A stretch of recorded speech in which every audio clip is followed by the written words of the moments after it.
Hello, this is Vlad and a new story from my channel, Amazing Stories. Anna was happy to see the workday ending. Previously, she thought the most achievable workload was working as a doctor in a district center, doing the work of 3 people at once. But much has changed in the 5 years the petite brunette spent behind bars. With great difficulty, she managed to find a job as a nurse's replacement in a town much shorter than before. And keep in mind, according to the payroll, you're a nurse's aide. I don't need problems, the head doctor told her and added sternly, and only for the time when Larissa comes back from maternity leave. Sorry, I can't help you anymore. But, Yuri Petrovich, I'm a good doctor. Well, who, if not you, should know that I was set up? I wasn't on duty that shift, said Anya. She didn't want to cry, but the tears couldn't accumulate indefinitely in her still beautiful brown eyes and were already rolling down her cheeks in large P's. Quote, "Listen, just don't drag me into a relationship with your ex. You know perfectly well that your Dima is now a big shot. There were witnesses, and I was on vacation at the time. So it's not my fault that you have problems." The chief spread his hands. The thin, brunette man over 50 had seen a lot in his medical career.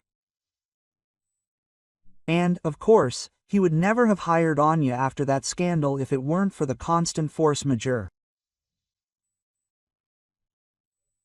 The emergency services were constantly rushing to urgent calls along bumpy roads, and it wasn't just a matter of a fever or some minor ailment. Every case was urgent, because it was about saving lives. Yuri Petrovich felt sorry for Anya, and he felt sorry for the people too, so he decided it wouldn't hurt if she worked on calls and saved a few lives. But maybe something would work out for her. He knew from personal experience that hard work saved a certain type of person from all misfortunes. Anya was very much like him in his youth. A family full of their own worries, yet she still felt sorry for everyone. She treated everyone as if they were family. The head doctor himself had almost no such superpower left. He understood that if he had retained it, he simply wouldn't be able to stay in his position. But he still valued good specialists and tried to do everything possible for his patients. Okay, everything suits me, Anna waved her hand.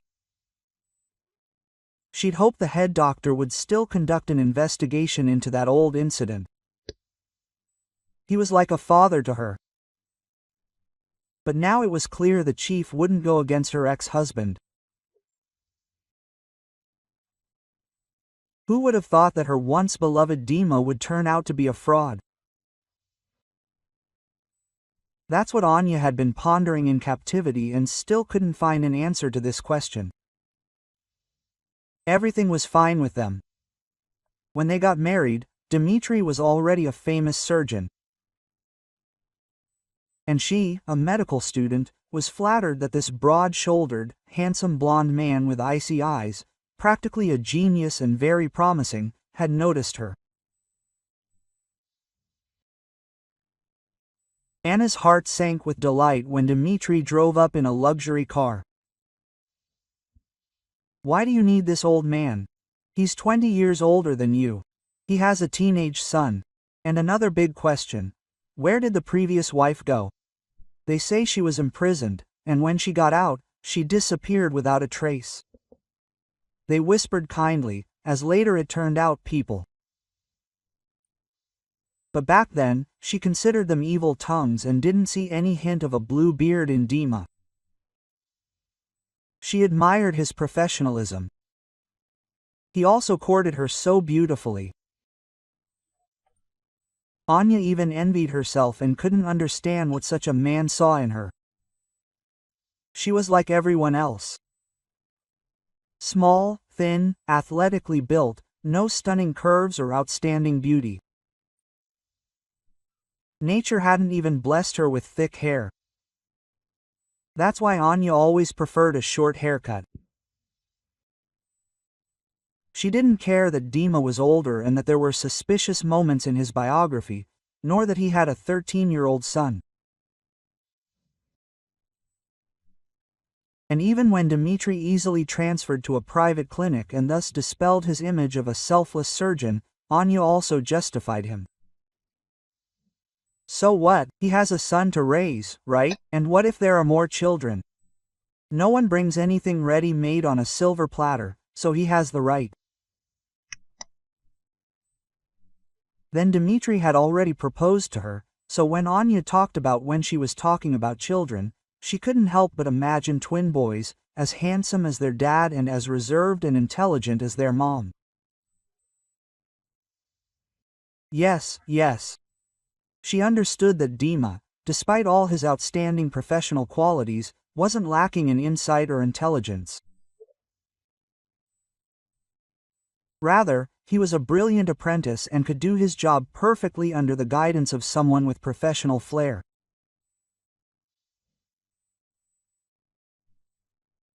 But Dmitri himself wasn't capable of becoming a master and knew it, and so he was irritable, constantly scolding those who helped him in his profession. But for the time being, his habit of remaining ungrateful, his constant dissatisfaction, and his superficial mind didn't bother Anya. Even in the first year of her married life, she felt happy. Problems began about a year and a half later.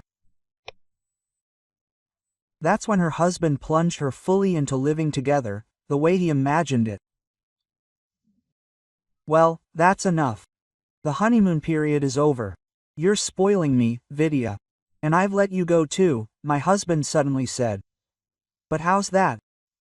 Vidya started doing better at school and became calmer in general. Anna was surprised by this outburst. At first she thought Dimka was just tired from work and nervous. Quote, "This is my son, mine. Remember, you haven't given birth to anyone yet, so for now you're nothing to me and Vidya," Dima yelled.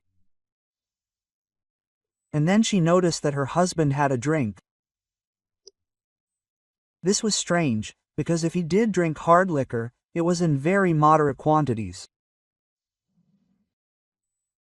Anya wanted to tell him about the results of the examination she had recently received, and it couldn't be because of her that they couldn't have children. Dima turned out to be infertile, but she kept stalling, because then a painful question would arise: who was Vidya's father? They already had a difficult relationship with their teenage son, so Anya didn't want to exacerbate it even more. She didn't push the issue, silently admitting her guilt, and hoped that when her husband calmed down, she could talk to him. But over the next 5 years, after she became a doctor and helped her son, whom she considered his own, choose his favorite profession, the relationship became truly terrible.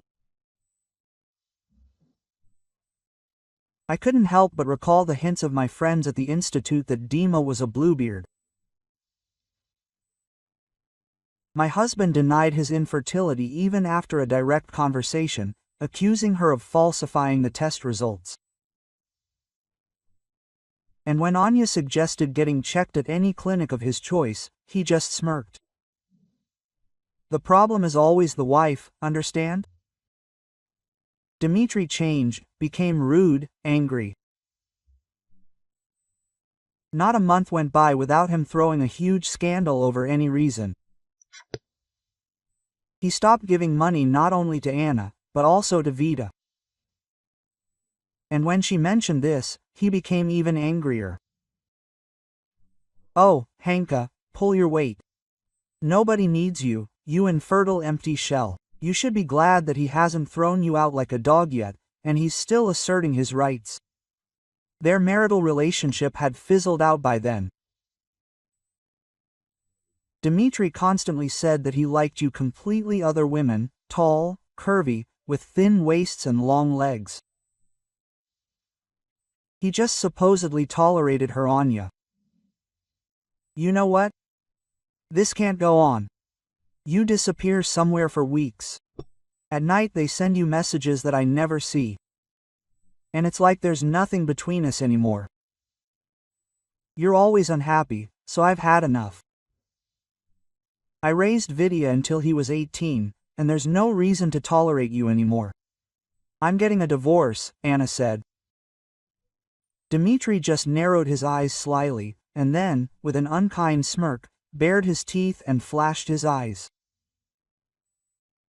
At that moment, he looked like a large, dangerous animal, who didn't even consider it necessary to properly warn about an attack. She had definitely decided. His brains must have completely evaporated. That's all he said then. And the next day, Anne, returning from work, discovered that her husband had changed the locks. She called him, and he muttered, "You don't live here now. You should have thought about it earlier, and this is just the beginning." She called Vida, but her adopted son said, "You have certainly done a lot for me, but I am completely dependent on Dad. If you want good advice, apologize and try to make peace." After that, Vidya also stopped answering the phone. She couldn't go back to her mother. Her sister, husband, and their children were already crammed into a tiny 2-room apartment. Then Anya decided to pull herself together and rented a tiny studio apartment. The salary, although small, was still possible to somehow get by, and things seemed to get better. She was even glad to be free of marriage, although at times she terribly missed her husband. And yet, more and more often, Anya realized that it was some kind of addiction, the magic of the beast, or something like that. And it was a shame that Vidka didn't stand up for her, but Anya justified him. She said that he was practically a child and, in fact, there was nothing to take from him. Then she thought about taking out a mortgage. And then medicine began to disappear from the hospital. Then Anya got sick and asked someone to cover for her partner. That night, a patient died. And the worst thing was that it wasn't even from the after effects of the surgery, but from the fact that he was given regular vitamins instead of real medication. The patient was very old, but all the evidence was against Anna. Marina, who was actually on duty at the time, testified that it wasn't her shift. And although several other people knew it was a lie, there were others who testified that it was Anna who stole the medication and was on duty that very night. Marina, how is this even possible? We were friends at the institute. And besides, don't you remember how many times I helped you out? Anya tried to appeal to the conscience of the one who set her up. Quote, "Sorry, but Dima was courting me back then, and you stole him. Besides, he's very generous, and who would be bothered by money these days?" Question mark. The ex-girlfriend replied brazenly. Yuri Petrovich returned from vacation. He confirmed Anya's impeccable reputation, but he wasn't there at the time, so the boss couldn't do anything to her. Help. Then new details emerged. It turned out that the patient had been almost deliberately killed, and one of his relatives testified that Anna wanted part of the inheritance. And although there was no confirmation of this, mysteriously the evidence kept mounting. And Anya's screaming about the machinations of her then ex-husband certainly didn't do her any good. People began to consider her hysterical, unbalanced, and someone like that is capable of anything. That's how she lost the chance to ever work as a doctor and served those years. Fortunately, she was released on parole. By then, all she had was a meager savings, a more or less normal relationship with Yuri Petrovich, and wasted years. She was 30, no children, no family, no home. Her mother had died and left the apartment as an inheritance only to her sister and her husband. She had no choice but to ask for a job in a remote town and drive emergency calls. Anya thought with horror about that she would one day meet the evil genius who had ruined her life. Or maybe Sweetie, into whom she had invested so much effort. Anna was sure that all this would end in even greater humiliation and shame, and she would not be able to survive that. Therefore, she had long since given up on any restoration of justice. She dreamed of only one thing: to somehow miraculously save up enough money for at least some kind of place of her own and quietly live out her days. Well, so what? Not everyone is so lucky. She was unlucky, and her life, it seemed, was almost over. All that remained was to drag out a hopeless existence and console herself with the fact that she still managed to help people. Anya, I know it's not your shift, but we urgently need to go to the village. There is no one else. The ambulance driver knew that Anna lived in a dormitory near the hospital, and he dared to come to her when it turned out that no one else would go. There was another reason. Yegor had been trying to court her for a long time. The short, thin brunette knew about the complicated past of the woman of his dreams, but he believed that Anya simply couldn't be a bad person. Of course, Igor was an unenviable bachelor. His wife had left him 5 years ago, going off to a better-off man with his own apartment. He had nothing but a room in a communal apartment and a hard job.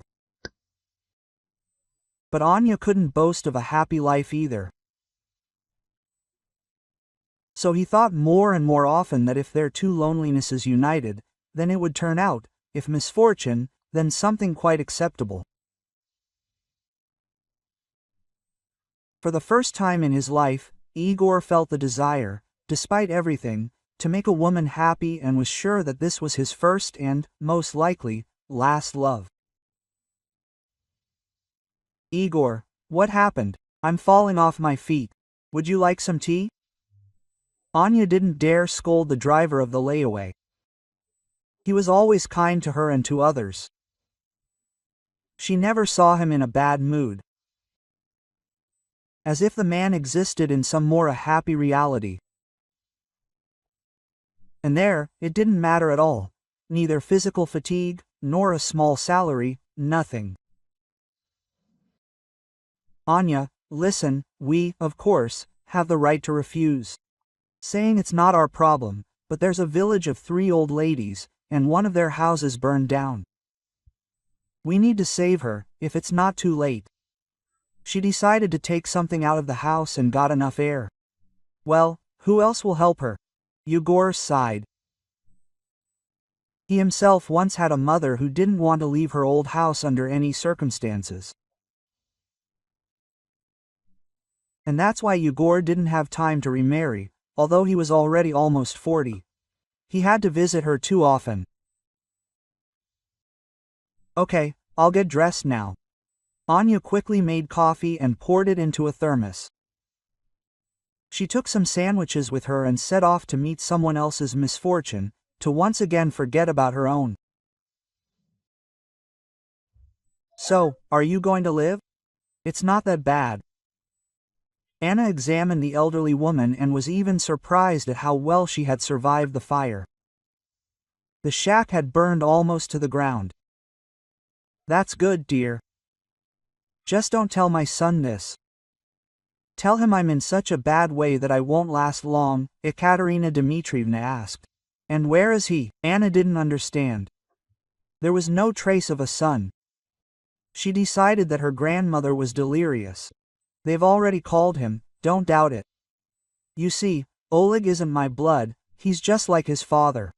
No matter how much I fed the wolf, he kept looking into the forest. A dangerous man. However, I don't regret anything." And Anya immediately remembered Evita, who had abandoned her so easily.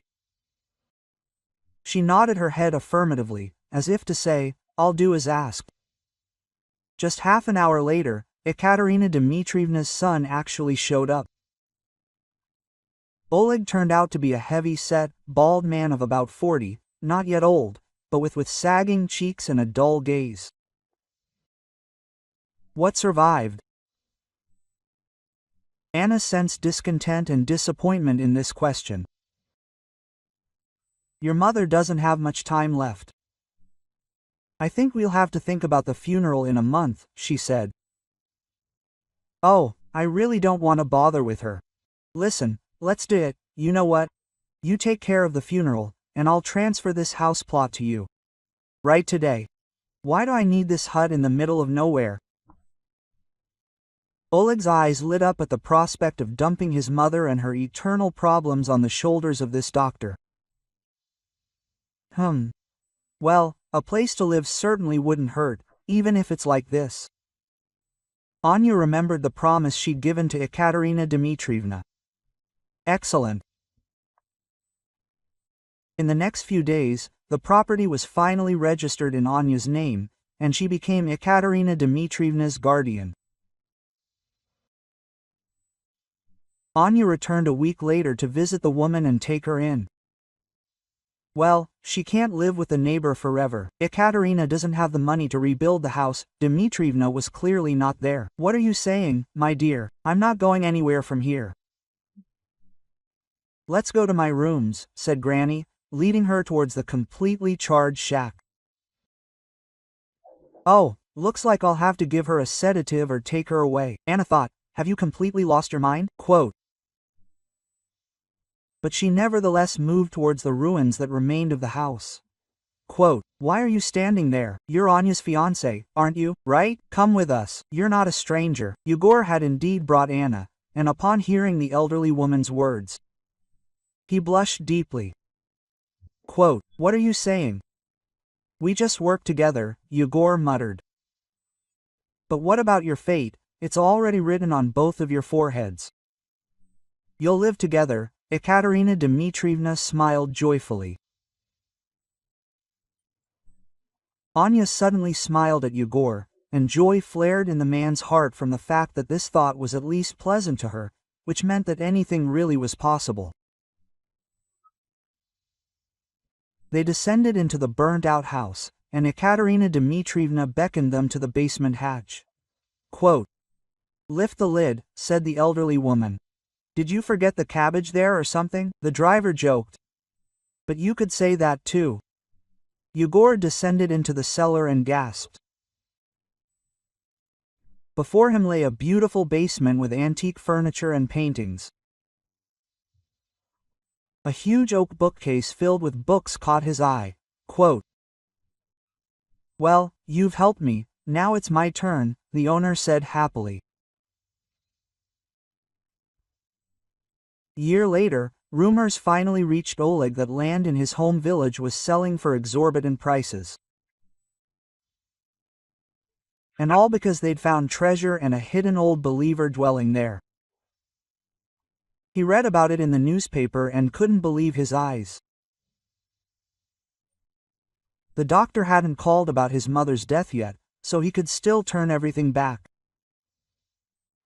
"Put some sweet drops in my mother's ears, and that's it, I'll be her guardian."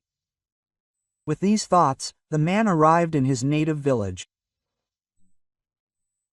His mother, who had always loved and pitied him so much, but whom he had never been able to settle in his heart, came out to meet him.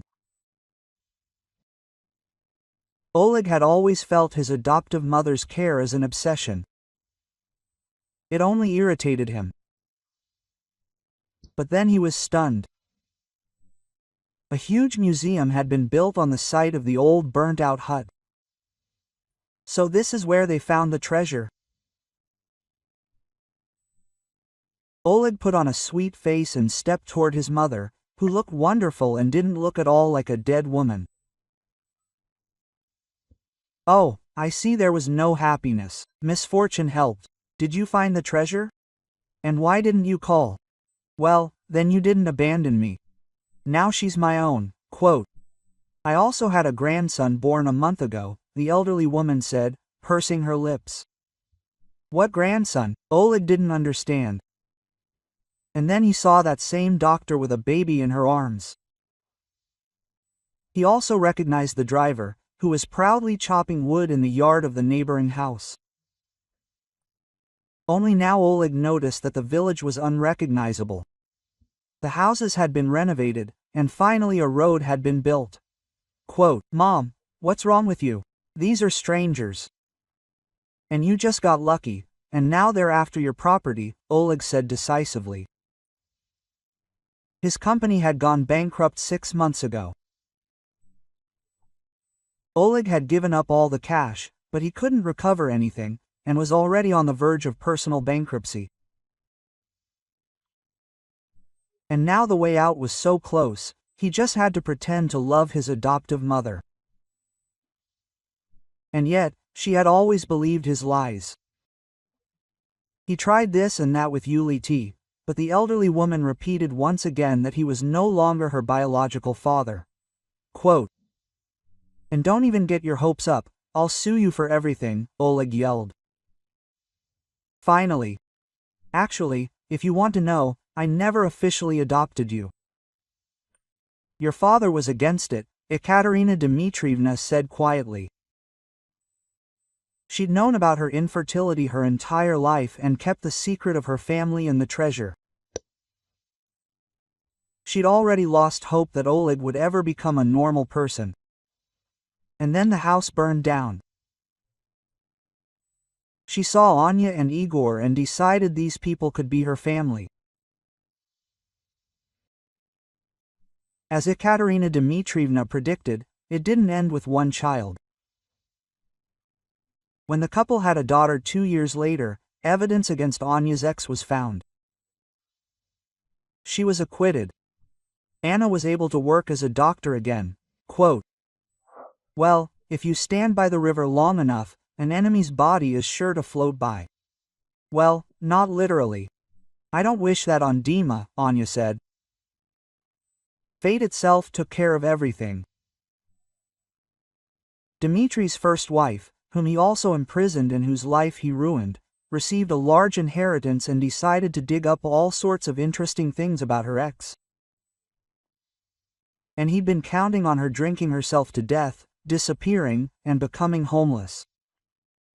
So Bluebeard was taken by the gills by his very first victim.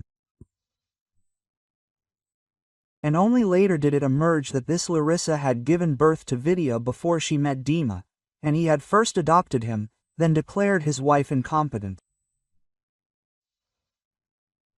He was so eager to get revenge for her not sharing her rich father's money. Marina, who had framed Anya, was also imprisoned along with Dmitri.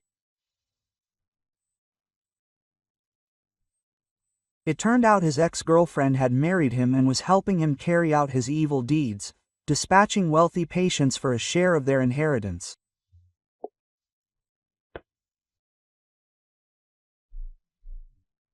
If you like this story, please support me with a thumbs up. It's just one simple action for you, but it means the world to me. Thank you in advance and all the best. M.